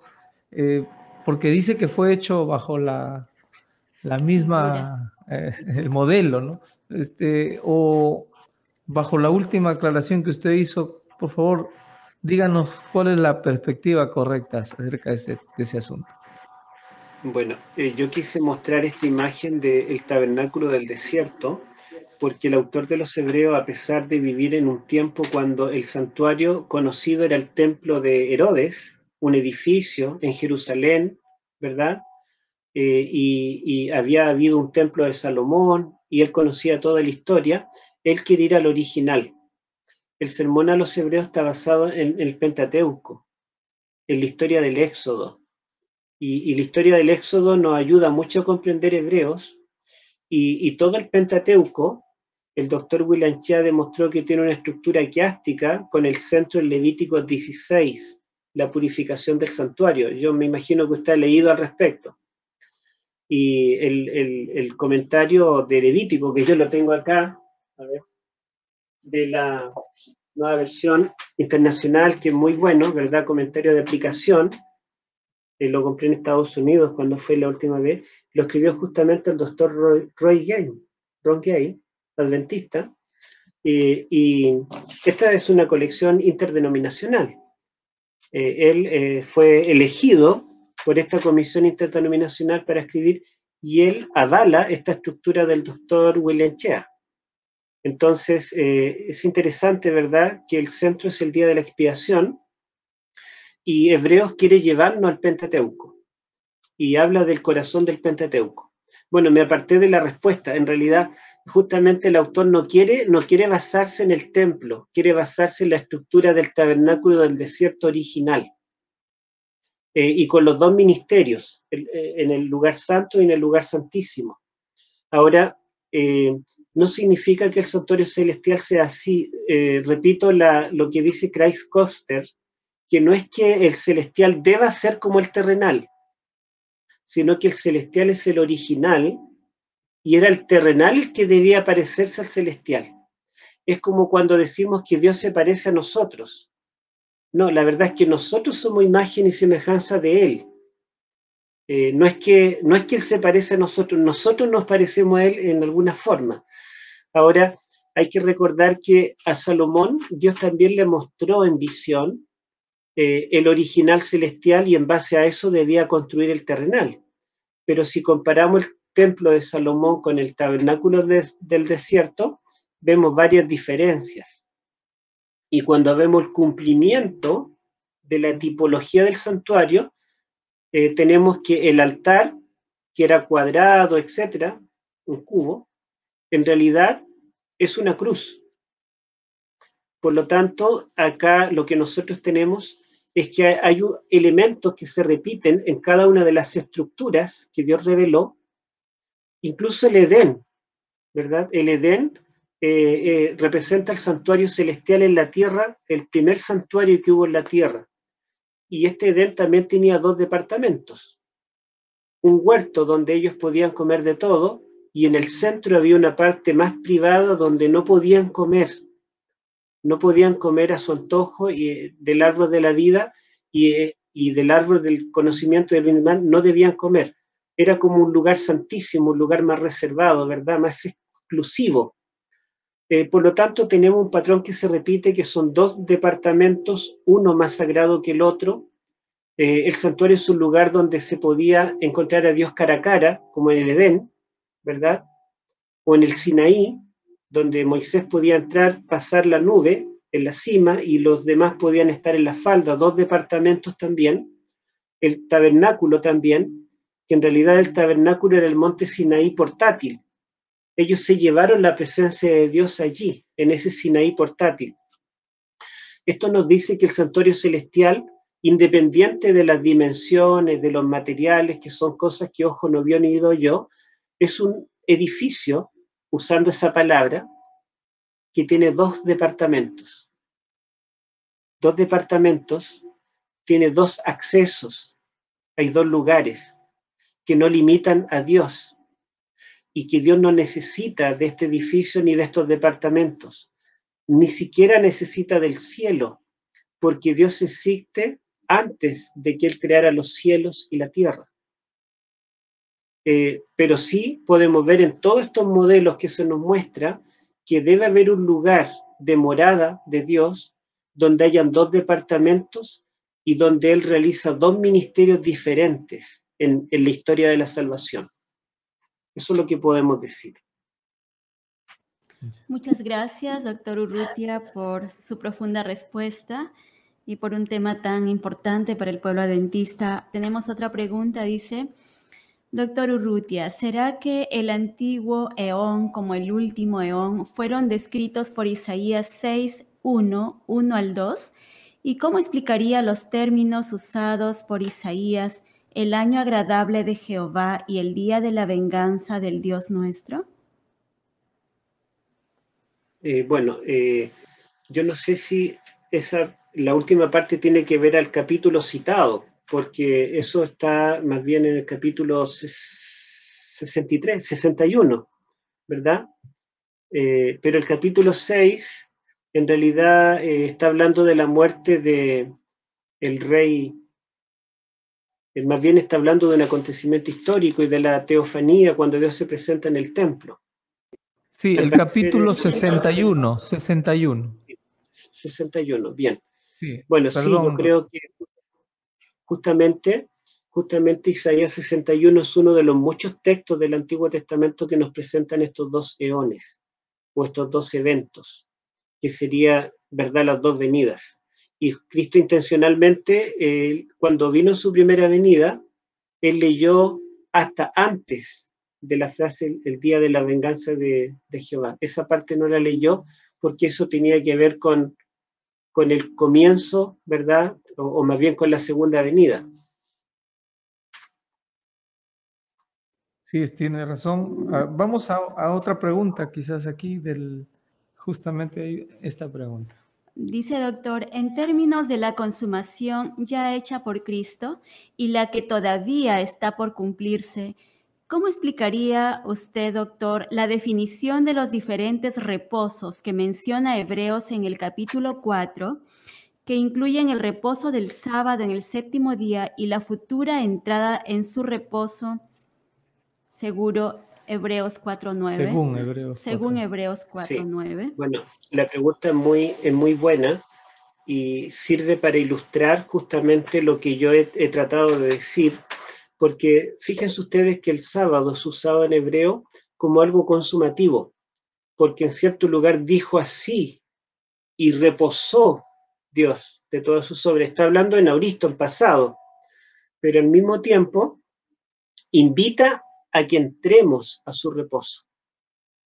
Y dice que a pesar de que el reposo de la tierra prometida lo logró Josué, dice que varios siglos después de Josué, David vuelve a invitar a entrar al reposo, estando establecido en la tierra prometida. Entonces dice que el reposo no se consumó con la toma de Canaán, ni se consumó con la terminación de la obra de la creación. Y ese reposo, ¿verdad?, sirve para ilustrar este método escatológico histórico. La escatología histórica que tiene un comienzo consumativo, un desarrollo y un fin. Ahora, acá en este capítulo 3 y 4 de Hebreos, él ilustra la experiencia de los hebreos de su tiempo, cristianos, con los hebreos del Pentateuco, que ellos salieron de Egipto y iban para entrar a la Canaán, que representaba la tierra del reposo para ellos. Pero fíjense ustedes que ellos salieron de Egipto y significa que Egipto es un enemigo vencido. Egipto está en el pasado.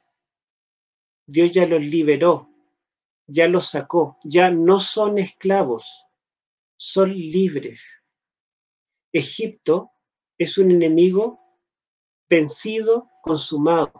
La esclavitud es pasada. Ahora son libres, pero todavía no entran a la tierra prometida. La tierra prometida, Dios les prometió sacarlos de Egipto para llevarlo a Canaán, pero la tierra prometida estaba en el futuro. La tierra prometida era un lugar al cual no habían entrado, todavía no entraban a la tierra que emana leche y miel. Ellos estaban en el desierto. Era un pueblo libre, pero no gozaba de los privilegios de la tierra prometida. Así también dice, nosotros los cristianos ya salimos de la esclavitud de Egipto, de la esclavitud del pecado. Ya el Señor nos hizo cruzar el mar del bautismo. Ya fuimos liberados. Somos libres, tenemos otro estatus, pero todavía no entramos en la Canaán celestial. Estamos recorriendo el desierto como Israel.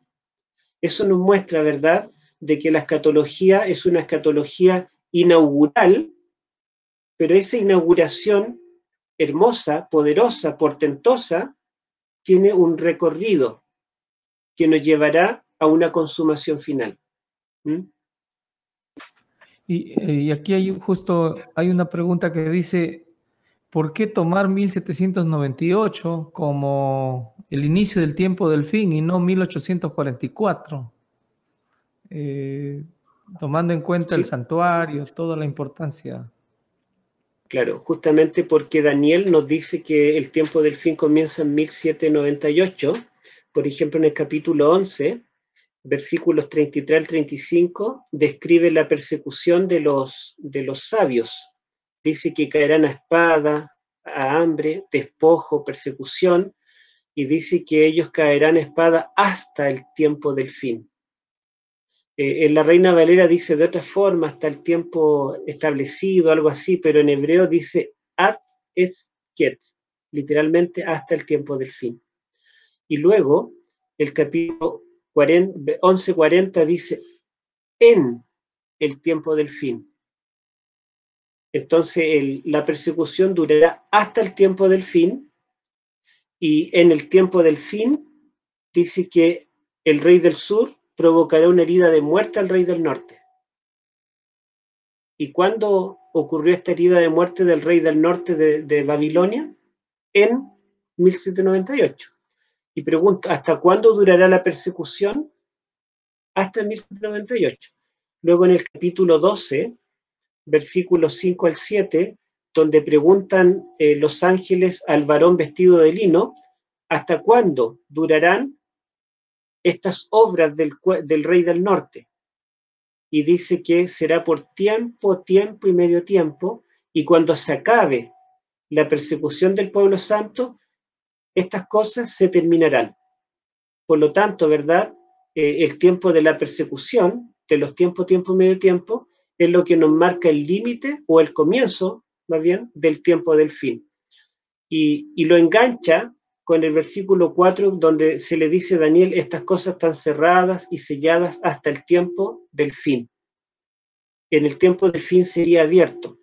Pregunto, ¿se comenzó a entender Daniel la parte sellada en 1844 recién? ¿O Miller lo comenzó a entender antes y los distintos reformadores lo comenzaron a entender antes? Los 4 tomos de Fe Profética de nuestros padres de Leroy Froom muestran que distintos intérpretes en todos los continentes corroboraron el principio día por año en 1798, cuando cae el papado, se dan cuenta de que los tiempo y medio tiempo de Daniel 7 se cumplen aplicando el día por año, y eso lo lleva a aplicar el día por año al siguiente capítulo, al 8, a los 2300 días.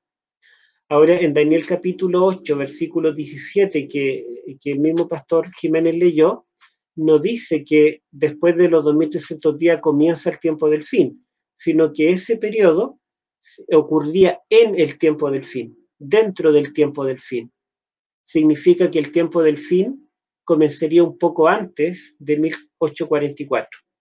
1844 debía, o los 2300 días apuntan al tiempo del fin, pero no dan comienzo al tiempo del fin. Excelente. Ahora, hay una pregunta aquí, dice, si el juicio de los vivos y muertos ya se está llevando a cabo en el cielo. Desde que Cristo entra al lugar santísimo. Bueno, voy a leer cómo está la pregunta. ¿Qué relación tiene con el milenio cuando en esos 1000 años también se lleva a cabo el juicio final, ¿no? Ya. Bueno, yo creo que alguien que lo explica muy bien esto es Jaime White. Él dice que tenemos 2 juicios investigadores, 2 segundas venidas, 2 resurrecciones, 2 lagos de fuego. Entonces tenemos un juicio investigador previo a la segunda venida de Cristo, que es para el pueblo de Dios, termina con la resurrección, la recompensa para los justos y el lago de fuego, donde son lanzadas la bestia y el falso profeta, cuando los impíos morirán con el resplandor de su venida, pero después viene el milenio, que es un juicio investigador, pero ahora se investiga a los impíos, y este juicio es previo a la siguiente venida de Cristo, y termina con la venida de Cristo al final del milenio, que también tiene una resurrección, pero ahora de los impíos, y también tiene un lago de fuego, donde será lanzado Satanás y todo aquel que no se haya inscrito en el libro de la vida. Así que tenemos que los juicios de Dios comprenden una fase de investigación y una fase ejecutiva, tanto para los justos, ¿verdad?, como también para los impíos. Y eso viene desde el Génesis. Cuando Adán y Eva cayeron y comienza el conflicto cósmico, Dios viene a juzgar, hace un juicio investigador donde hace preguntas a Adán y Eva. ¿Dónde estás tú? ¿Quién te enseñó? Dios investiga y después viene la ejecución. Lo interesante de allí es que el juicio investigador solamente es para Adán y Eva. A la serpiente no le investiga, no le hace preguntas. Por lo tanto, los impíos no son beneficiados con el juicio investigador en ese caso, sino que solamente reciben el juicio ejecutivo. Y la investigación del milenio no es para favorecerlos, sino que al contrario, es para demostrar su culpabilidad.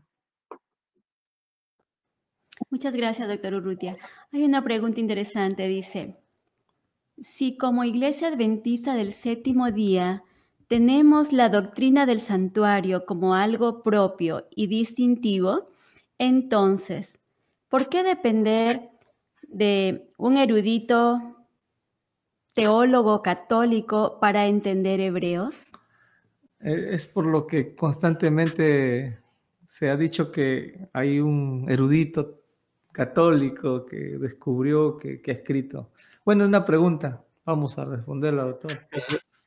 Bueno, primero que nada, yo también me pregunto eso, ¿por qué Dios iluminó a un católico para poder entender la estructura de Hebreos si todos los cristianos anduvieron detrás de esta búsqueda?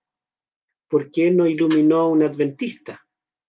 Y yo creo que Dios nos llama a celos, ¿verdad?, con los de afuera, y por otro lado, quizá nosotros no hemos estudiado suficientemente este libro y otros libros de la Biblia, y tienes que descubrir esta verdad de otras personas. Ahora, por otro lado, también, al leer a Benoit, uno se da cuenta que la intención de la Iglesia Católica de estudiar tanto Hebreos es porque es el único libro que habla de un sacerdocio, y ellos tienen un sacerdocio. Entonces, de alguna forma quieren justificar el sacerdocio católico, pero al revés. Y Benoit se contradice a sí mismo cuando abarca ese punto, porque el sacerdocio católico está tratando de sustituir el verdadero y único sacerdocio de Jesucristo en el santuario celestial. Entonces, ellos no tendrán excusa, y Dios permitió que ellos lo descubrieran para que ellos mismos nos digan, es que no sabíamos, porque ¿quién sabe más de Hebreos? Ellos. ¿Mm? Y nosotros debemos aprovechar lo que otros descubren, no importa de dónde venga. Si es palabra de Dios, como Elena de White, que cita autores evangélicos, católicos, judíos, ¿verdad? Y Jesucristo también, los apóstoles citaron incluso a filósofos paganos, porque la verdad Dios la puede entregar en distintas formas, o a través de distintos instrumentos. Dios puede hablar a través de un asno. Y bueno, decir que esta estructura que él descubrió ha sido de mucha luz para nosotros los adventistas. Y yo cito autores católicos evangélicos porque se nos acusa de que nuestra doctrina es sectaria y de que nosotros interpretamos en una forma particular Hebreos y queremos como usar el libro para que apoye nuestra doctrina, pero no es lo que el libro dice. Entonces yo he querido citar a autores que no son adventistas para que nos demos cuenta de que la verdad es que nosotros estemos inventando una interpretación propia, sino que es exactamente lo que dice el libro. Aunque lo veamos nosotros, lo vean otros, eso es el significado. Ha llegado un amén acá fuerte, desde lejos. Dice, si Juan dijo, he aquí el Cordero de Dios que quita el pecado del mundo, ¿qué relación y diferencia existe entre quitar y borrar el pecado? ¿Cuándo se borra y cuándo se quita? Ya, bueno, es interesante la pregunta. Daniel nos dice que hay libros en el cielo, ¿verdad? En el capítulo 7, versículos 9 y 10. El juez se sentó y los libros fueron abiertos. Por lo tanto, allí hay registros. Y la Biblia es muy clara al decir que hay pecados, nuestros pecados están registrados en los cielos, y incluso el milenio termina en Apocalipsis 20, versículos 12 al 15, diciendo que fueron juzgados los muertos por las cosas que estaban escritas en los libros. Entonces, el pecado está registrado, será borrado después del juicio, pero es perdonado en la cruz. Es perdonado, ¿verdad? Más bien es perdonado cuando aceptamos a Cristo como Salvador, cuando nos rendimos ante Él y dejamos que Él nos alcance con su perdón. En la cruz, Cristo pagó el precio para perdonar el pecado. Sin embargo, podemos decir, nosotros no habíamos nacido todavía, pero una vez que conocemos a Cristo, lo aceptamos, somos beneficiados con un evento histórico, algo consumado. Cristo ya pagó el precio. Y ahora el juicio, que es futuro, para el tiempo del autor de Hebreos, es futuro, pero en ese juicio futuro, Cristo borrará el pecado con la misma sangre del sacrificio que hizo una vez y para siempre. O sea, no es necesario que se hagan otros sacrificios en el futuro, sino que el sacrificio de Cristo en la cruz es consumativo en ese sentido, es completo. Y esa misma sangre es la que Él presenta para realizar una purificación futura. Y lo dice Hebreos 9:23. Fue necesario que la figura de las cosas celestiales fueran purificadas con este tipo de sacrificios, pero las cosas celestiales mismas serán purificadas con mejores sacrificios que estos. Y se refiere al sacrificio de Cristo. Hay una pregunta, dice, ¿qué significa eso de la tardanza que explica Hebreos 11:37? El que ha de venir vendrá y no tardará. Algunos lo toman por tardanza. ¿Está tardando o hay un tiempo definido? Esa es la pregunta. Bueno, justamente este texto es una cita de Habacuc, ¿verdad? Y por otro lado, este texto fue utilizado por nuestros pioneros después del chasco. Ellos esperaban que Cristo viniera en 1844 y fue un tremendo chasco el que no haya venido. Pero este texto fue para ellos un consuelo. Fíjense que la misma epístola que representó para ellos una respuesta, recordemos el documento de Crozier, y al mismo tiempo una esperanza, el que ha de venir vendrá, se ha transformado o lo han utilizado en un arma contra nosotros. Pero como expusimos ahora, al aclarar la escatología de Hebreos, parece que todo se endereza y todo encaja, ¿verdad? Y ese texto simplemente está diciendo, y el apóstol lo está utilizando para decir que ya que los cristianos hebreos están entre dos eones, en un mundo yuxtapuesto, ya Cristo vino, inauguró la escatología, pero todavía no entramos al reposo, Él les dice paciencia, estamos en un mar tormentoso, pero recuerden que tenemos un ancla. Entonces el que ha de venir, vendrá y no tardará. Es futuro, y esto mismo nos muestra que es futuro, ¿verdad? El cumplimiento del plan de salvación todavía, pero está asegurado por lo que Cristo hizo en la cruz. Algunos expertos adventistas le han encontrado por lo menos 7 continuos de Cristo en Hebreos. Sumo sacerdote, ¿no? Para siempre, intercesor perpetuo, con vida indestructible. ¿Son estos incluidos en el término hebreo tamid? Y si al analizarlos vemos que desenmascaran al papado en su suplantación. Ya, bueno, digamos la palabra tamid en hebreo es traducida en la Septuaginta, la versión griega del Antiguo Testamento, de por lo menos 3 formas distintas, con palabras distintas, y hebreo usa justamente algunas de esas expresiones, y recordemos que Hebreos, cuando cita el Antiguo Testamento, lo hace a partir de la Septuaginta.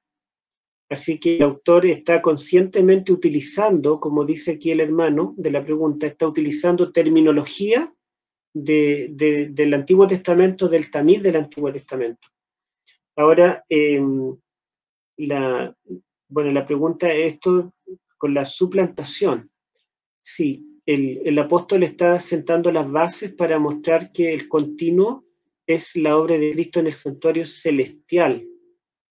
El mismo apóstol Pablo en Tesalonicense anuncia que vendrá un impostor que se sentará en el templo de Dios como Dios, haciéndose pasar por Dios.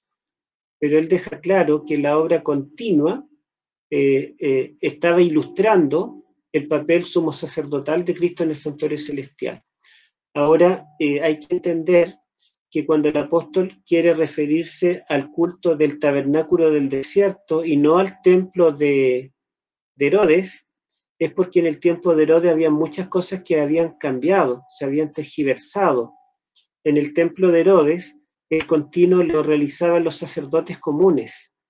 Y él dice allí en Hebreos 9, ¿verdad? En el primer departamento entran los sacerdotes continuamente. Pero originalmente, en el Pentateuco, la obra continua en el lugar santo era exclusiva del sumo sacerdote. Los sacerdotes tenían un ministerio continuo solo en el atrio. Entonces, la obra, y Pablo en Hebreos, en forma sistemática, a Cristo le llama sumo sacerdote.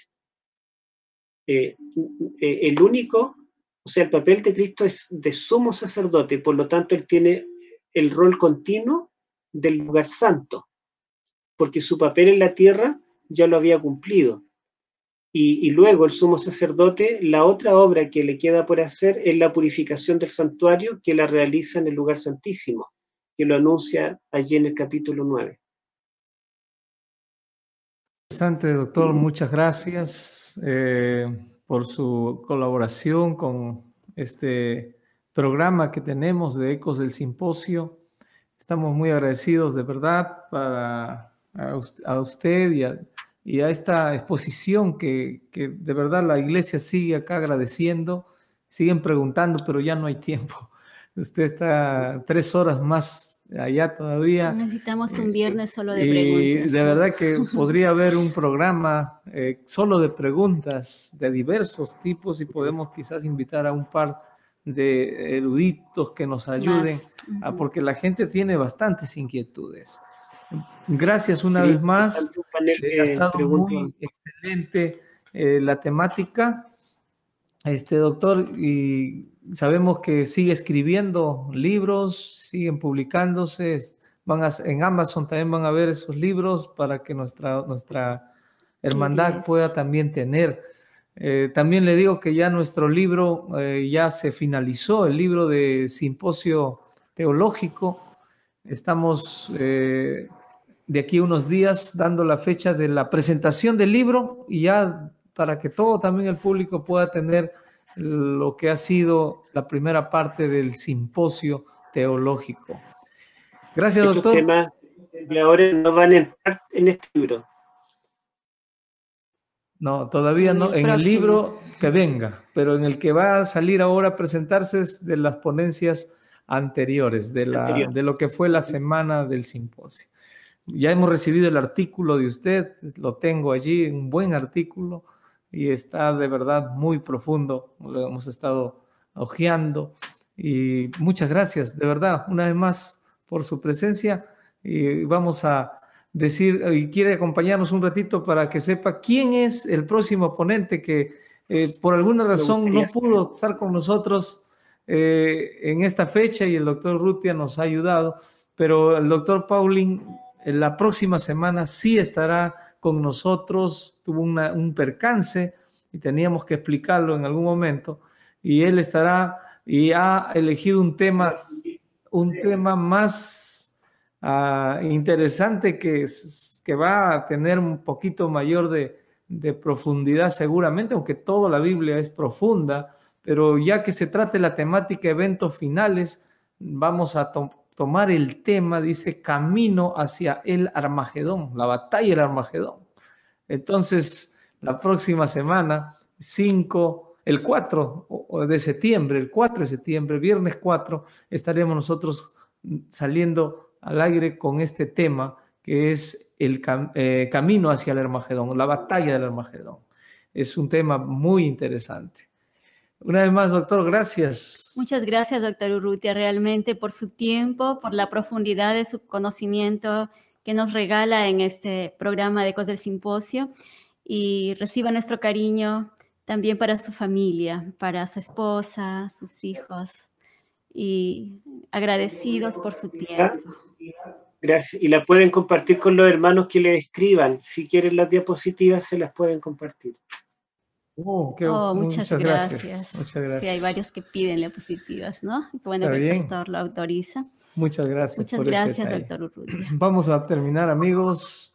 Hay muchas noticias, sin duda, que vienen también con lo que va a ser la programación de la presentación del libro. Estén atentos a nuestras páginas, al Facebook sobre todo, que estaremos poniendo en esta semana información precisa acerca de este acontecimiento.